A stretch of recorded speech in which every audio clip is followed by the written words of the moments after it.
la croissance est repartie. L'investissement, l'emploi, lui ont emboîté le pas. Les profits et les dividendes aussi. Manquent à l'appel les salaires.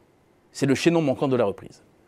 Aux États-Unis, au Japon, dans la zone euro, le taux de chômage est en baisse rapide et proche de son niveau structurel pour les deux premiers. Le plein emploi n'est donc plus très loin. Pourtant, aucune réelle flambée des salaires ou de franche accélération des coûts unitaires salariaux, c'est-à-dire le ratio entre le coût de la main-d'œuvre et la productivité. Aucune dérive n'est constatée, ni aux États-Unis, où sa progression ne dépasse pas 2%, et encore moins en zone euro, où elle reste coincée en dessous de 1%. Or, si l'on se réfère à la courbe de Phillips, il existe une relation directe entre taux de chômage, salaire et inflation. Quand le taux de chômage baisse, le manque de candidats pousse les entreprises à augmenter les salaires à l'embauche, pour capter une nouvelle main-d'œuvre, mais aussi en interne pour conserver son personnel. Ce qui se traduit par ricochet, par une pression sur les prix donc de l'inflation. C'est d'ailleurs bien pour cela que les banques centrales accordent autant d'attention aux évolutions du marché du travail.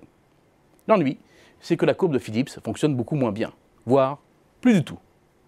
Comment cela est-il possible? D'abord, avec la crise, le chômage a perdu de sa pertinence comme outil de mesure de l'état de tension du marché du travail. Le taux de chômage est à son plus bas niveau aux États-Unis depuis décembre 1969. Certes, mais le taux d'emploi, c'est-à-dire le rapport entre le nombre de personnes au travail et le nombre de personnes en âge de travailler, par convention les 15-64 ans, reste encore écarté de près de 2 points de son dernier pic de 2006 et de 4 environ de son record du deuxième trimestre 2000. En d'autres termes, il existe une réserve de main-d'œuvre mobilisable constituée de ces Américains qui étaient sortis du marché du travail faute d'espoir de trouver un nouveau poste et qui reviennent à l'emploi au fur et à mesure des nouvelles opportunités qui se présentent avec le retour de la croissance. En zone euro, le taux de chômage diminue aussi rapidement.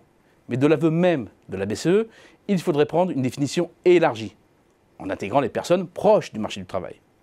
C'est-à-dire les personnes disponibles, mais ne recherchant plus de travail, car une majorité est découragée. Auxquelles s'ajoutent celles sans emploi, qui recherchent du travail, mais qui ne sont pas disponibles dans les 2 semaines. Enfin, il y a tous ceux et celles en sous-emploi, c'est-à-dire les personnes qui travaillent à temps partiel, mais qui souhaiteraient travailler plus. Au final, en mettant bout à bout ces chômeurs oubliés, la BCE arrive à une sorte de taux de chômage large, qui était fin 2016 quasiment le double de celui annoncé par Eurostat. La file d'attente ne serait donc pas de 8,5% de la population active en zone euro actuellement, mais de 16% environ. On comprend mieux alors pourquoi les salaires restent coincés. Et la courbe de Phillips n'est peut-être pas à jeter aux oubliettes.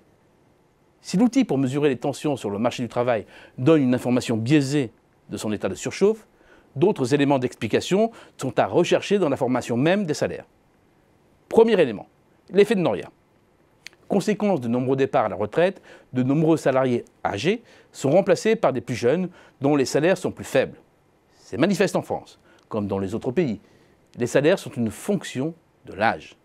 Deuxième élément, la pression de la concurrence internationale. D'abord du fait de l'ouverture croissante des marchés et de la prolifération des concurrents venus de pays à faible coût. Ensuite, parce que la transformation numérique participe très largement à l'intensification de la concurrence à tous les niveaux. Cette mise sous tension généralisée exerce une pression à la baisse sur les coûts salariaux, tout comme celle mise par les actionnaires. Les exigences de rendement maintiennent les taux sur les rémunérations. L'inflation salariale ne revient pas et le dégel des salaires est encore lointain.